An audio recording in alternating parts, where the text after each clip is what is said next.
Hello my dear students, कैसे हो आप सभी लोग। उम्मीद है कि आप सब अच्छे होंगे और लगभग तो आपकी तैयारी हो गई रहेगी क्योंकि परसों से ही आपके बोर्ड्स के पेपर स्टार्ट हो रहे हैं। तो wish you all the best आपके पेपर्स के लिए। आप अच्छे से मेहनत करो, अच्छे से तैयारी करो और पेपर से बिल्कुल भी घबराना नहीं है। ओके, सारे पेपर्स आपको अच्छे से देना है।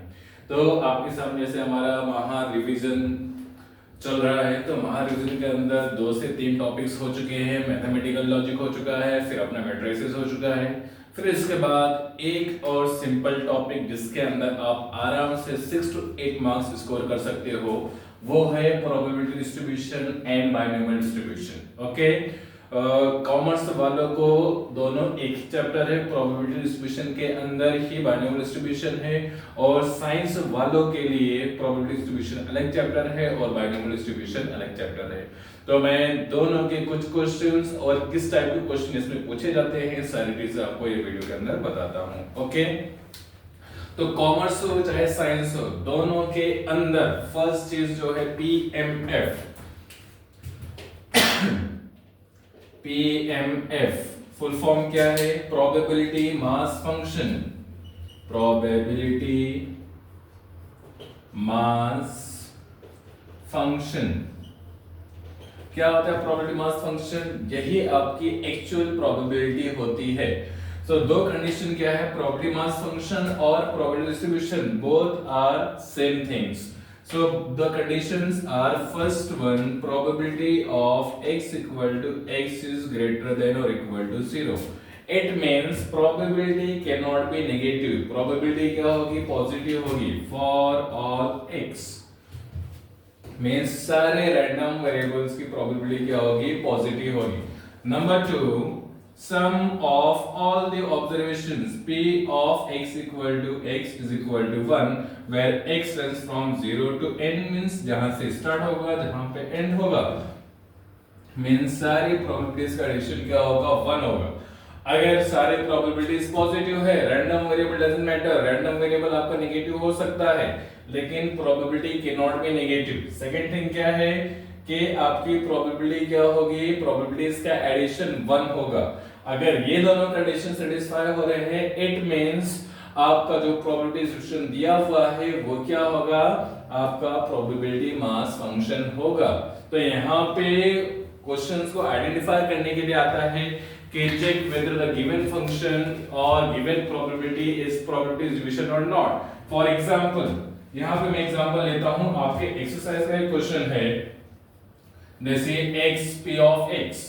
तो यहाँ पे 0 1 2 0.4 0.4 0.2।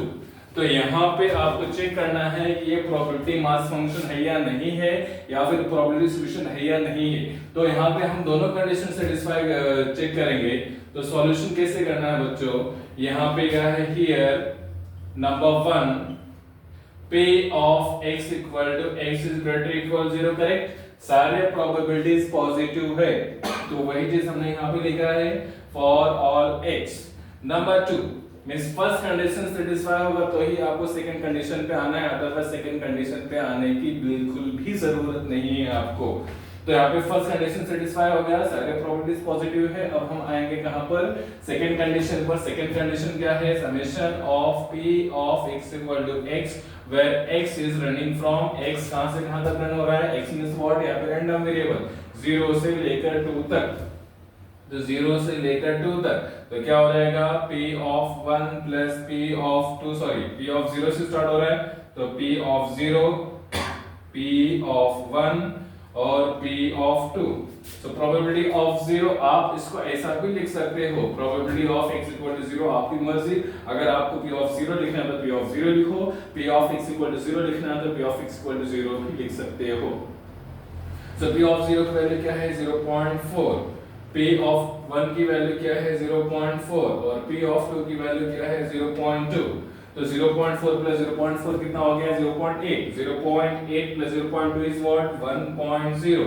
तो यहाँ पे हमारे क्या हो गए, दोनों कंडीशन सेटिस्फाई हो गए, दोनों कंडीशन सेटिस्फाई हो गए, तो ये क्या हो गया आपका प्रोबेबिलिटी मास फंक्शन हो गया या फिर प्रोबेबिलिटी डिस्ट्रीब्यूशन हो गया। अंडरस्टूड। तो ये था हमारा प्रोबेबिलिटी मास फंक्शन का कॉन्सेप्ट। फिर उसके बाद आते हैं कुछ क्वेश्चंस की तरफ। तो उसके अंदर क्वेश्चंस कैसे हैं, कैसे सॉल्व करना है, स्टार्ट कैसे करना है, वो सारी चीजें देखते हैं। जैसे यहाँ पे आपके एक्सरसाइज के अंदर ही क्वेश्चन है, find the expected value and variance of x where x is number obtained on uppermost face when a fair die is thrown। तो सबसे पहले find the variance and standard deviation and mean or expected value when a fair die is thrown and what is x? X is the number on the uppermost face। तो जब हमने एक fair die throw किया तो sample space क्या होगा 1 2 3 4 5 6। Okay, when a fair die is thrown so the sample space is 1 2 3 4 5 6। क्या बोला है, find the expected value and variance। so find the expected value and variance। तो expected value का formula क्या है, e of x equal to summation of xi pi and v of x means that is variance summation of xi square pi minus summation of xi pi the whole square। यहाँ पे कुछ teachers और कुछ books के अंदर दिया हुआ है आपका फॉर्मूला ये फॉर्म में e of x square minus a of x the whole square। आप दोनों में से कोई भी फॉर्मूला यूज कर सकते हो। तो अब यहाँ पे सबसे पहले हमारे पास प्रोबेबिलिटी गिवन नहीं है, सिर्फ क्या बताया हुआ है कि एक डाई को थ्रो किया तो आपको किसका फाइंड आउट करना है, expected variance sum number on the upper most face. Means आप क्या करोगे, number on the upper most face की पहले प्रोबेबिलिटी फाइंड आउट करोगे। तो प्रोबेबिलिटी क्या होगी बेटा, यहाँ पे सबसे पहले तो x means what, random variable. तो रैंडम वेरिएबल मींस किसके ऊपर वर्कआउट करना है, यहाँ पे हमें वर्कआउट करना है number on the upper most face. Means एक बार हमने लूडो या डाई को टॉस किया तो ऊपर क्या क्या आ सकता है, 1 आ सकता है, 2 आ सकता है, 3 आ सकता है, 4 आ सकता है, 5 आ सकता है, 6 आ सकता है। तो यहाँ पे x क्या हो गया 1 2 3 4 5 और ये हो गया 6। तो मींस हर एक के आने की प्रोबेबिलिटी क्या है बेटा, 1 कब आ सकता है, टोटल कितने सैंपल है अपने पास 1 2 3 4 5 6। तो 6 में से एक बार 1 आ सकता है, फिर उसके बाद 2 कितने बार आ सकता है, 6 में से एक बार, 3 6 में से एक बार, 4 6 में से एक बार, 5 6 में से एक बार, 6 6 में से एक बार। तो ये क्या हो गया, हमने पहले प्रोबेबिलिटी फाइंड आउट कर ली। फिर उसके बाद यहाँ पे एक्सपेक्टेड वैल्यू एंड वेरिएंस पूछा है, तो उसके बेस से आप क्या करोगे बेटा, हमें एक टेबल बनाना, टेबुलर फॉर्म से सॉल्व करो, इजीली सॉल्व हो जाएगा। तो यहाँ पे हमें क्या क्या कॉलम्स के अंदर बनाना है, xi pi, ये दोनों चीजें यहाँ पे है। और फॉर्मूले के हिसाब से नेक्स्ट रिक्वायरमेंट क्या है, xi into pi। सो xi into pi। फिर नेक्स्ट यहाँ पे आते हैं वेरिएंस में क्या है, xi square into pi। इस नेक्स्ट कॉलम क्या रहेगा हमारा, xi square का रहेगा। फिर उसके बाद नेक्स्ट कॉलम क्या है, xi square into pi। तो xi square into pi। समझ में आया। तो यहाँ पे आप पहले फॉर्मूला लिखो, फॉर्मूले से आपको पता चलेगा कि कितने कॉलम्स क्या क्या चीजों का रिक्वायरमेंट है, उन रिक्वायरमेंट के हिसाब से आप क्या करोगे, यहाँ पे कॉलम्स बनाओगे। ओके, तो यहाँ पे हम लोग लिखते हैं xi क्या है 1 2 3 4 5 6, pi 1/6 1/6 1/6 1/6 1/6 1/6। ओके, फिर xi into pi मींस आपको क्या करना है, ये दोनों को मल्टीप्लाई करना है। 1 into 1/6 1/6, 2 into 1/6 2/6, 3 into 1/6 3/6, 4 into 1/6 4/6, 5 into 1/6 5/6, 6 into 1/6 6/6। अब यहाँ पे अक्सर बच्चे पूछते हैं सर ये तो कैंसिल होता है, 2 1 2 2 3 6, 3 1 3 2 फिर 2 के टेबल में आता है, तो कैंसिल नहीं करना है। क्यों नहीं कैंसिल करना है, एंड में जाके आपको इसका समेशन करना है। तो समेशन करने के लिए आपको वापस से डिनोमिनेटर सेम करना पड़ेगा, इसलिए आपको यहाँ पे कैंसिल करने की जरूरत नहीं है। आप इसको एज इट इज रखो, क्योंकि सबका डिनोमिनेटर सेम है तो एक बार लिख दिया, फिर बाकी सबको ऐड कर दो। 1 + 2 3, 3 + 3 6, 6 + 4 10, 10 + 1 11, 11 + 6 कितना हो गया एक मीटर से गलती हो गई बेटा 5 into तो ये 5/6 sorry so 1 plus 2 3 3 plus 3 6 6 plus 4 10 10 plus 5 15 15 plus 6 21 तो समेशन क्या हो गया ये 21/6 हो गया। अब उसके बाद आते हैं next xi square. xi square में आपको क्या करना है ये xi का स्क्वायर करना है 1 2 square is 4 3 square is 9 4 square is 16 5 square is 25 6 square is 36। अब उसके बाद नेक्स्ट क्या है xi square into pi means आपको क्या करना है ये दोनों को मल्टीप्लाई करेंगे तो आपको ये आंसर मिलेगा। सो xi स्क्वायर इनटू pi सो 1 इनटू 1/6 क्या हो गया 1/6 4 इनटू 1/6 4/6 9 इनटू 1/6 9/6 फिर 16 इनटू 1/6 16/6 25 इनटू 1/6 25/6 फिर 36 इंटू 1/6 36/6। तो यहाँ पर भी बच्चों आपको कैंसिलेशन नहीं करना है, जबकि कैंसिलेशन होगा क्यों नहीं करना है बिकॉज यहाँ पे जाके आपको सबका समेशन करना है। अंडरस्टूड। तो अब यहाँ पे हम इसको ऐड कर देते हैं once unit place and tenth place तो ज्यादा बेटर होता है। अगर अदरवाइज आप कैलकुलेट करते बैठते हो 35 प्लस 25 कितना होगा फिर वो कितना होगा, उससे बेटर क्या है आप इसको unit place tenth place hundred place उसको ऐड करते हुए जाओ, एकदम सिंपल फंडा। सो 4 प्लस 1 प्लस 4 5 5 प्लस 9 कितना हो गया 9 प्लस 4 15 15 प्लस 6 21 21 प्लस 5 26 26 प्लस 6 कितना हो गया 32 32 का 2 कैरी 3 3 प्लस 1 4 4 प्लस 2 6 6 प्लस 3 9 सो ये 92/6 हो गया। अंडरस्टूड। वापस एक बार हम लोग कर लेते हैं 4 plus 1 5 5 plus 9 14 14 plus 6 20 20 plus 5 20 sorry 1 plus 4 5 5 plus 9 5 plus 9 14 14 plus 6 20 20 plus 5 25 25 plus 6 31 sorry ये हो गया 91/6 करेक्ट। अब आते हैं हम लोग यहाँ पे फॉर्मूले के ऊपर।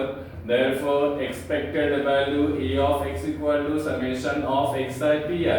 तो summation of xi pi directly हमारे पास यहाँ पे है, देखो बच्चों summation of xi pi की वैल्यू और ये कौन सी वैल्यू है summation of xi square pi की value. summation of xi pi क्या हो गया 21/6 करेक्ट। अब इसको आप कैंसिल कर सकते हो, लेकिन आगे अगर जरूरत पड़ेगी तो आप यही वैल्यू उठा के ले सकते हो। ये 3 की टेबल बाद है 3 7 21 एंड 3 2 6 में 7/2 और v ऑफ x का फॉर्मूला क्या है summation of xi square pi minus summation of xi pi the whole square where x runs from 1 to 6 where x runs from 1 to 6 where x runs from 1 to 6 okay. तो यहाँ पे summation of xi square pi की value है हमारे पास 91/6 और यहाँ पे देखो बच्चों यहाँ पे 6 था तो बेटर हम लोग क्या लेते हैं 21/6 लेते हैं। अगर आपको सॉल्व करना है तो 7/2 लेके भी सॉल्व कर सकते हो, कोई प्रॉब्लम नहीं है। सो यहाँ पे क्या हो गया ये 21/6 क्यों ले रहे हैं बिकॉज दोनों का डिनोमिनेटर इजीली हम सेम कर सकते हैं आगे जाके। तो 91/6 हो गया 21 का स्क्वायर 441 और 6 का स्क्वायर 36। अब दोनों को हमने सब्ट्रैक्ट करना है तो पहले डिनोमिनेटर सेम होना चाहिए। तो डिनोमिनेटर सेम कैसे करोगे, यहाँ पे 6 से 36 है, 6 के टेबल में 36 आता है, कैसे आता है आप 6 से मल्टीप्लाई करोगे तब। तो यहाँ पे पहले हम 6 से मल्टीप्लाई करेंगे तो 6 6 36 दोनों का डिनोमिनेटर सेम हो गया। फिर उसके बाद जब डिनोमिनेटर को किया है तो न्यूमरेटर को भी करना पड़ेगा। तो 6 1 जा 6 6 9 जा 54 546 minus 441 तो 6 minus 1 5 4 minus 4 0 5 minus 4 1 upon 36। अब इसको कैंसिल कर दो। तो हम लोग कंफ्यूज अगर कैंसिल करें तो किससे करें, तो सबसे बेस्ट यहाँ पे 5 plus 1 6 मींस अगर नंबर्स का एडिशन 3 से डिवाइड होता है इट मींस वो पूरा नंबर भी क्या होगा 3 से डिविजिबल होगा। सो यहाँ पे करते हैं 3 1 जा 3 2 जा 3 3 जा 3 5 जा तो ये 35/12 ये हो गया आपका आंसर। अंडरस्टूड? तो ये था किस वे से आपको expected value and variance find out करना है। ये भी बहुत इंपॉर्टेंट क्वेश्चन है। इस टाइप के क्वेश्चन पूछे जाते हैं तो आपको क्या करना है, पहले प्रोबेबिलिटी निकालना है। प्रोबेबिलिटी निकालने के बाद ये कॉलम्स आपको बना देना है टेबल, और उसके फॉर्म में क्या करना है, टेबुलर फॉर्म से क्या होता है आपको इजीली आंसर मिल जाता है। टेबल से डायरेक्टली वैल्यू आप यहां पे सब्स्टिट्यूट कर सकते हो। फिर उसके बाद है स्टैंडर्ड डेविएशन। स्टैंडर्ड डेविएशन आप कहीं पर भी जाओ तो स्टैंडर्ड डेविएशन का फॉर्मूला क्या है, स्क्वायर रूट ऑफ वेरिएंस। तो आपके पास एग्जाम में लॉग बुक आपको दी जाएगी, तो आप लॉग बुक से इजीली स्क्वायर रूट की वैल्यू फाइंड आउट कर सकते हो। तो ये था हमारा क्वेश्चन किस्सा, expected value and variance find out करने का। ओके, तो ये 3 to 4 मार्क्स का क्वेश्चन होता है। अगर स्टैंडर्ड डेविएशन पूछ लिया तो ये 4 मार्क्स का क्वेश्चन बन जाएगा आपका।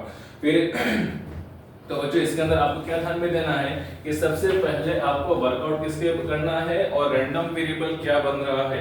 जैसे अगर यहाँ पे पूछता है find the expected value and variance of x where x denotes sum of the numbers on uppermost face। तो sum of the numbers on uppermost face of two fair dice।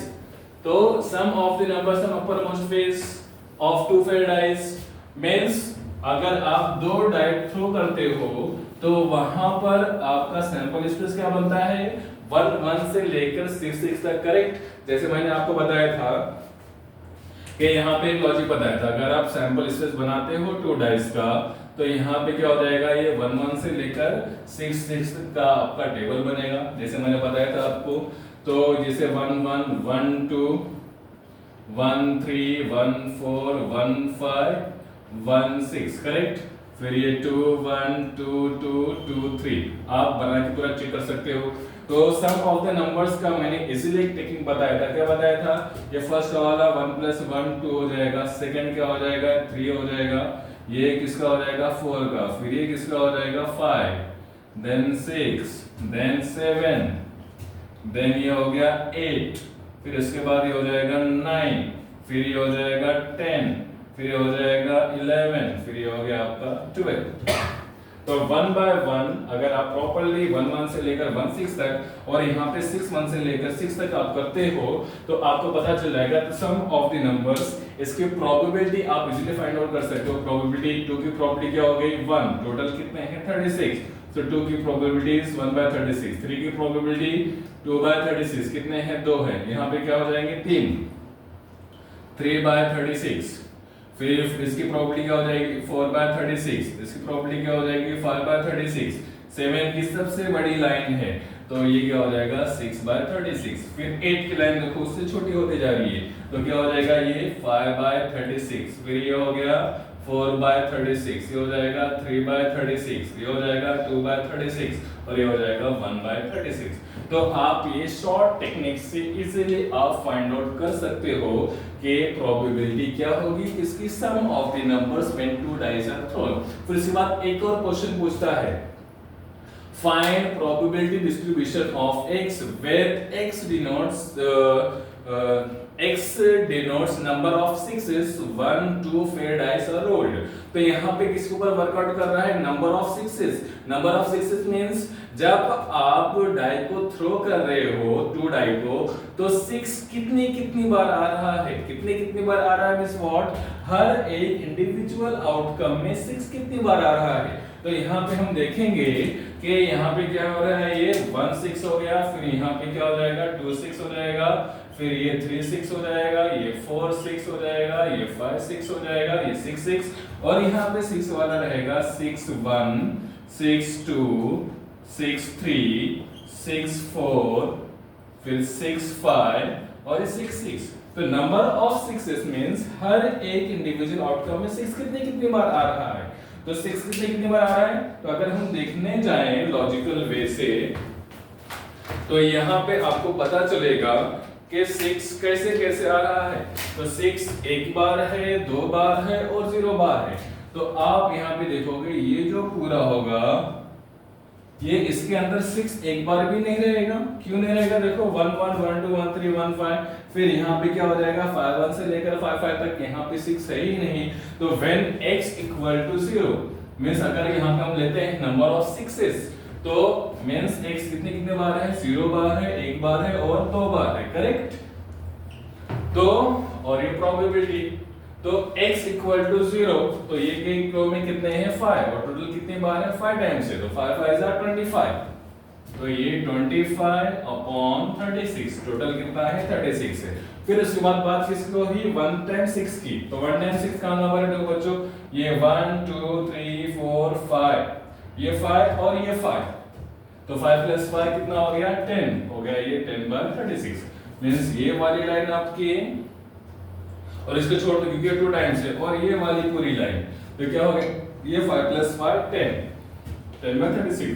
फिर उसके बाद 2 टाइम्स 6 की प्रोबेबिलिटी क्या है 6 एक ही बार है, तो ये क्या हो गया ये 1 बाय 36। फिर आप खुद से भी क्रॉस चेक कर सकते हो कि whether the answer is correct और इनकरेक्ट, तो आपको क्या करना है प्रोबेबिलिटीज का एडिशन कर देना है। अगर प्रोबेबिलिटीज का एडिशन 1 हो रहा है इट मींस आपका आंसर करेक्ट है, 100% करेक्ट है, आपने प्रोबेबिलिटी करेक्ट निकाली है। फिर उसके बाद आपको क्या करना है एक्सपेक्टेड वैल्यू और वेरिएंस फाइंड आउट करना है। अंडरस्टूड। तो डाइस के जितने भी टाइप के क्वेश्चंस होते हैं वो सारे मैंने आपको बता दिया है, ओके।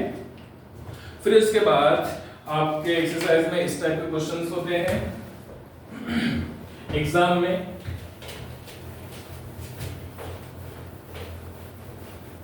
तो बच्चों बिल्कुल भी डरना नहीं, चैप्टर से बहुत इजी चैप्टर है, आप पूरे के पूरे मार्क्स यहां से आप स्कोर कर सकते हो।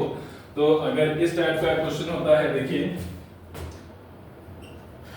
x p ऑफ x, फिर इसके बाद यहाँ पर है 0 हो गया 1 हो गया 2 3 4 5 6 7, और यहाँ पे क्या है 0 के 2 के 3 के सॉरी 2 के 2 टाइम्स है के 2 के 2 के 3 के स्क्वायर 2 के स्क्वायर 7 के स्क्वायर प्लस के। ये भी बोर्ड में पूछा जा चुका है बच्चों क्वेश्चन। इसके अंदर क्या है डिटरमाइन के की वैल्यू फाइंड आउट करना है।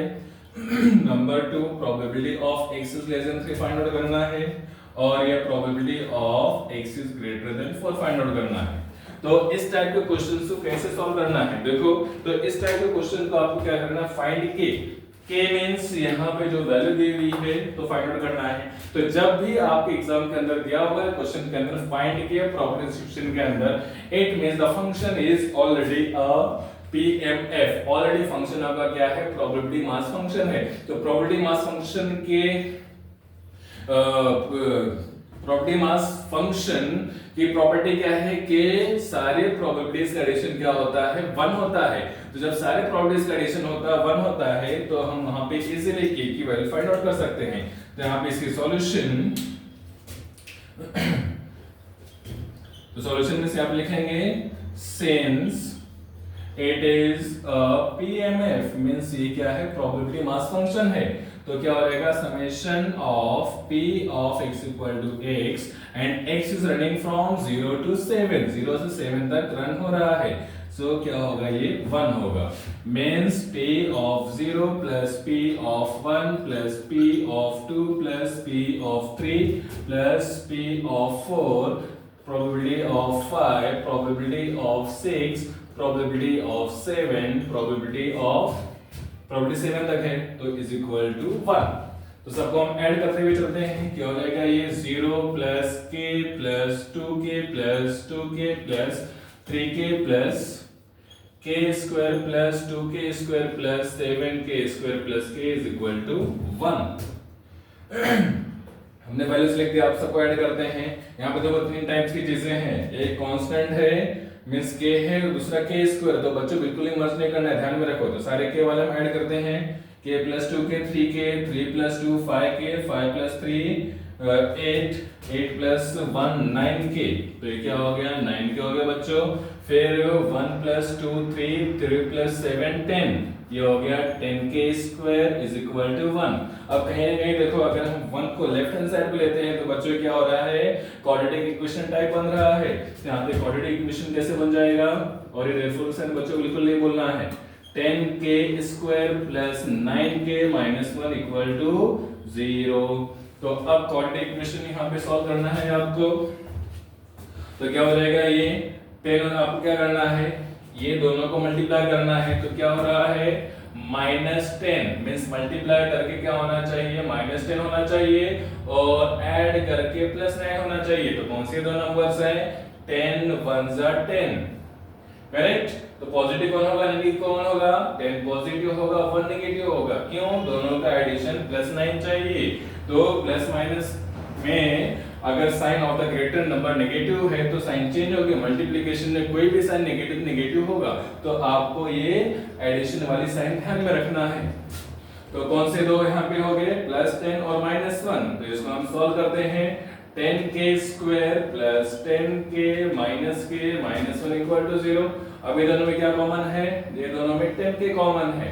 सो 10k यहाँ से 10k निकाल ले तो क्या बाकी बचा हमारे पास k। यहाँ पे क्या बाकी बचा 1 क्योंकि 10k बाहर आ चुका है। ये दोनों में क्या कॉमन है -1 कॉमन है तो ये k + 1 हो गया = 0। Therefore 10k - 1 = 0 और k + 1 = 0।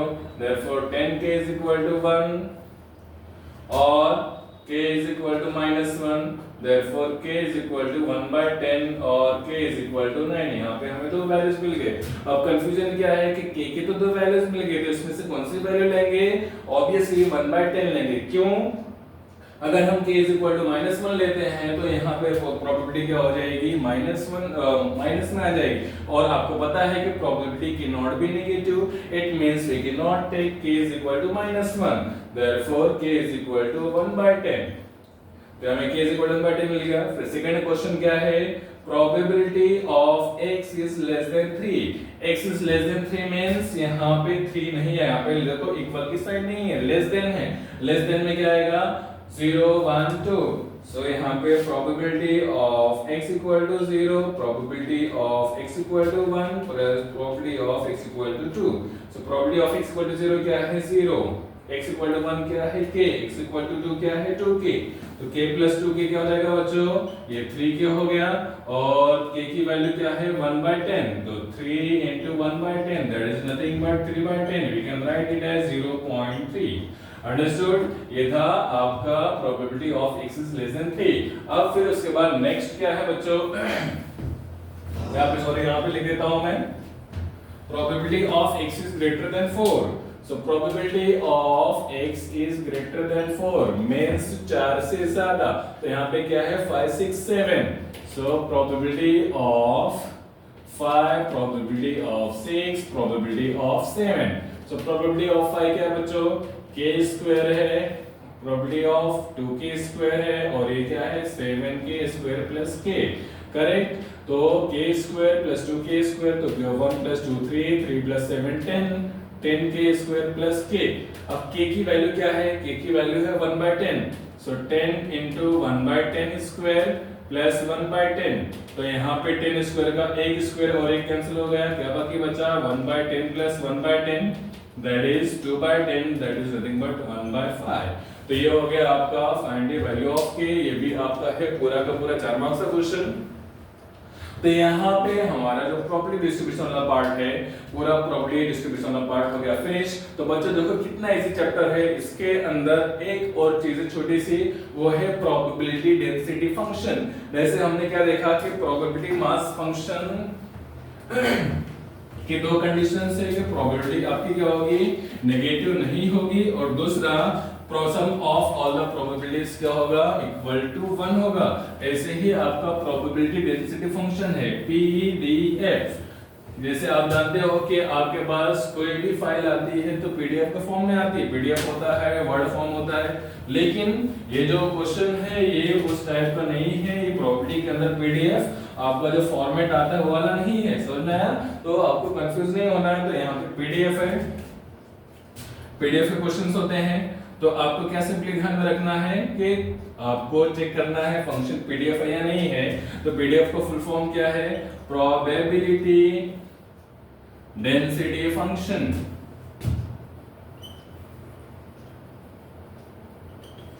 ओके तो प्रोबेबिलिटी फंक्शन की भी दो कंडीशंस है। नंबर 1 है इंटीग्रेशन ऑफ f(x)।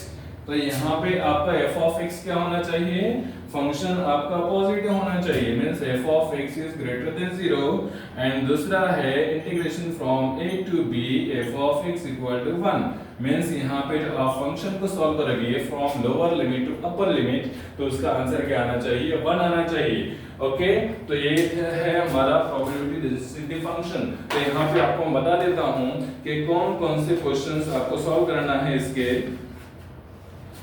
इजीली आप सॉल्व कर सकते हो क्योंकि आपने पूरा कौन सा चैप्टर किया है, इंटीग्रेशन चैप्टर किया है। तो इंटीग्रेशन का सिर्फ ये कॉन्सेप्ट आपको यूज करना है। तो पीडीएफ के दो कंडीशंस क्या है, पहला आपका फंक्शन पॉजिटिव होना चाहिए, दूसरा कंडीशन क्या है, integration from a to b f of x equal to 1 means integration from lower limit to upper limit solve करने के बाद आपका आंसर क्या आना चाहिए, 1 आना चाहिए। तो ही आपका फंक्शन क्या होगा, पीडीएफ होगा।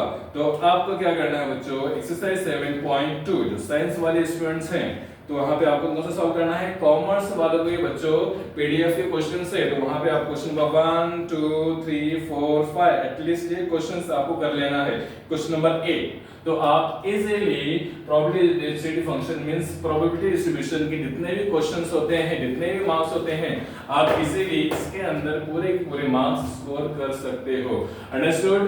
तो जो बाइनोमियल डिस्ट्रीब्यूशन का पार्ट है हम लोग क्या करेंगे, अगले वीडियो में करेंगे।